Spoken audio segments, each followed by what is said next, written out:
sunyi, senyap, hancur amburadul. Sudah melihat kan sedikit video keadaan stock file, keadaan stone crusher yang bersih hilang.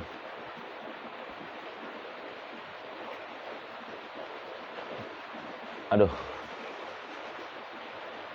saat ini saya hanya bisa hidupnya bertani, jujur, dan bisa dicek kebenarannya. Saya makan itu hanya dari beras orang tua saya. Ibu saya yang setiap saya kehabisan nasi, saya dikirim beras sama ibu. Makan, saya hidup sekarang di desa, jauh dari COVID, jauh. Tetapi dekat dengan penampungan COVID. Gimana itu?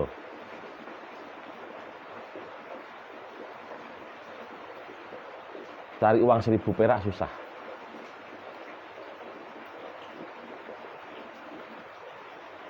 Saya nggak tahu harus berbuat apa. Ibu selalu ngirim beras. Saya makan, lauknya terong, sayurnya sawi. Lebih enak lagi kadang sayurnya bayam, lauknya pare. Wah, nikmat. Biasanya kan lauknya ikan, daging, atau telur. Tidak. Itu yang saya lakukan sekarang. Dan saya sendirian. Anak istri saya nggak ikut. Saya sendirian. Saya hidup di desa hanya sendirian. Di sini saya dibantu sama tetangga sebelah, tetangga desa yang notabene sudah dari dulu ikut bapak, ikut orang tua saya, yang selalu melayani saya untuk membuatkan makan.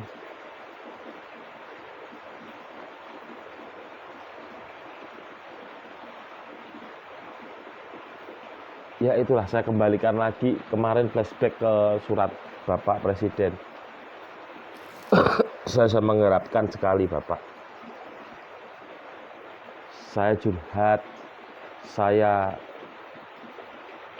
ngeplongkan unek-unek saya membacakan surat kepada Bapak.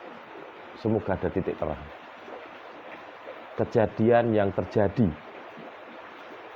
pada Panda Tuli itu kejadian yang nyata, yang real. Kejadian yang terjadi pada saya saat ini benar-benar real. Ini saja saya bikin YouTube ini, lihat jam berapa itu. Di belakang ada jamnya. Tadi mungkin kelihatan ada jamnya. Sekarang udah jam 1 malam. Saya berusaha seperti ini karena saya memang nggak bisa tidur. Saya berpikir terus, bagaimana ya? Bagaimana ya? Kenapa bagaimana? Karena saya harus mengembalikan hutang saya, uang-uangnya dari orang yang kerjasama dengan saya, uang dari perbankan, kemudian saya harus mengembalikan pinjaman juga dari orang tua saya. Bagaimana? Karena semuanya sudah saya lemparkan untuk angan-angan saya, bisnis stone crusher berjalan. Alah, ternyata hilang.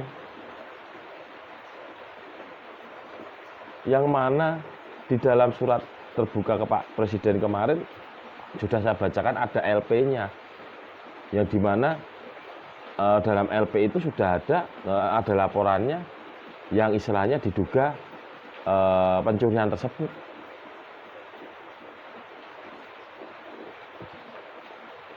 Ya,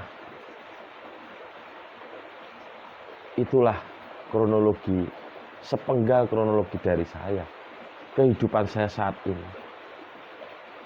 Saya minta maaf, jujur, saya sebagai nama pribadi Irwan Cahya yang bertanggung jawab atas hutang-hutang dengan teman-teman saya yang masih saya hutangin, masih saya pakai dananya ketika saya usaha kemarin, rekan kerja sama saya mohon maaf.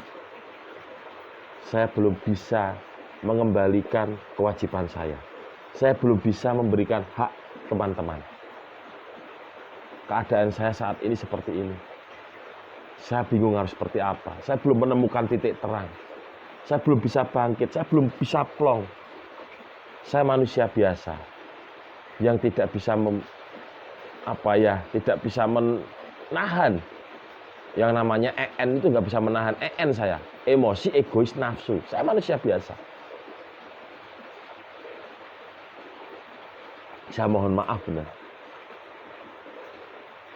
Dan saya mengucapkan terima kasih kepada Bapak Polisi, khususnya kepada kepolisian Bapak Polisi Sragen, yang mana sampai saat ini pihak penyidik sudah melakukan penyelidikan kepada saya sampai 1,5 tahun. Saya berterima kasih kepada para penyidik Polres Sragen. Berikut saya berterima kasih juga kepada Polda Jawa Tengah yang juga sudah menerima laporan saya pada tanggal 2 Agustus. Saya berterima kasih kepada Kompolnas yang juga sudah membalas surat saya bulan Desember atau bulan November kemarin. Saya berterima kasih juga kepada rekan-rekan yang telah membantu saya, yang saat ini masih mau menghibur saya, mendampingi saya.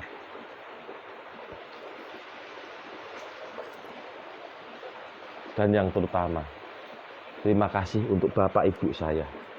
Bapak Ibu saya yang luar biasa, mantap, hebat, kuat mental. Bapak Ibu saya seorang pensiunan guru, umurnya sudah 70 tahun, masih diberi kekuatan kesehatan utuh, penuh sama Tuhan. Dibikin malu oleh anaknya. Bayangkan, seorang bapak ibu, seorang orang tua menerima surat dari polisi, lambang polisi, surat coklat aja, dia menerima surat coklat aja sudah bingung. Apalagi ada lambang kepolisian. Bagaimana dulu deg-degan, ibu shock. Aduh, sampai bagaimana dia memarahin saya. Karena alamat masih ditujukan pada orang tua. Karena rumah saya sudah disita. KTP saya sampai masih ikut orang tua. Rumah saya sudah disita bank.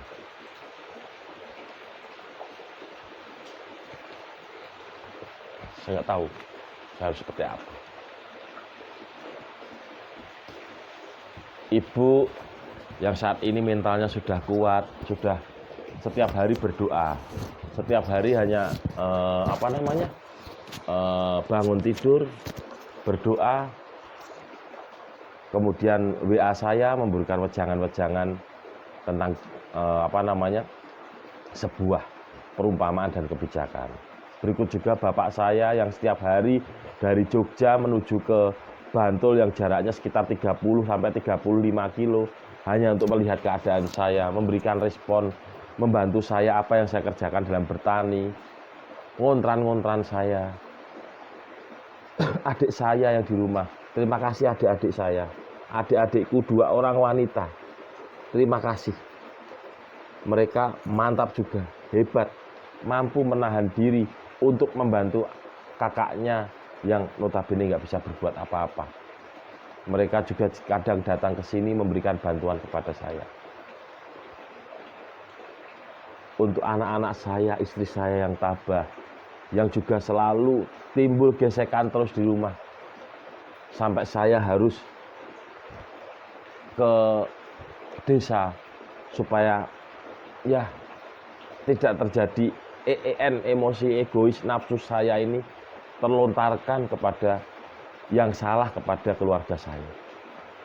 Makanya saya hidup sendiri. Saya hidup dengan tanaman, saya hidup dengan pertanian saya. Itulah keadaan saya. Gara-gara panda tuli, gila semua hancur. Jelas-jelas saya hancur. Real adanya. Saya curhat seperti ini real adanya. Ya, semoga curhatan saya ini tidak membosankan. Karena saya bingung benar harus ngomong apa, harus bagaimana. Saya tidak berani memberikan secara detail.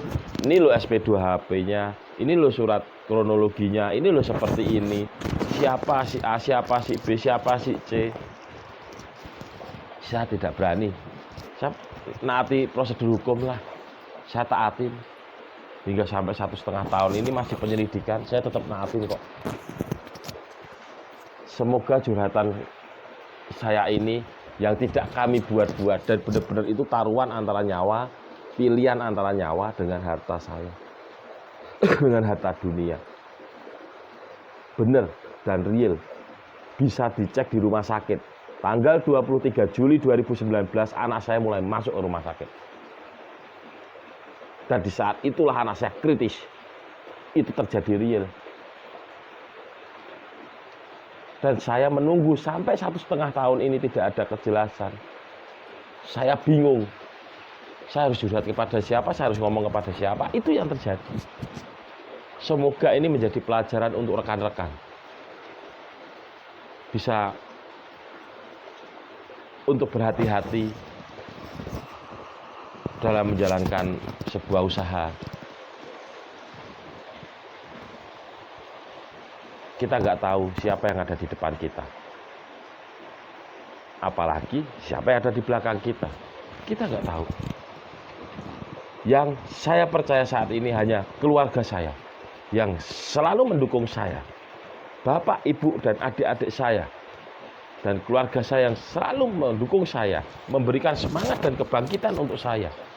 Itu tidak ada yang lain. Hanya keluarga yang bisa membantu untuk meringankan kejiwaan saya.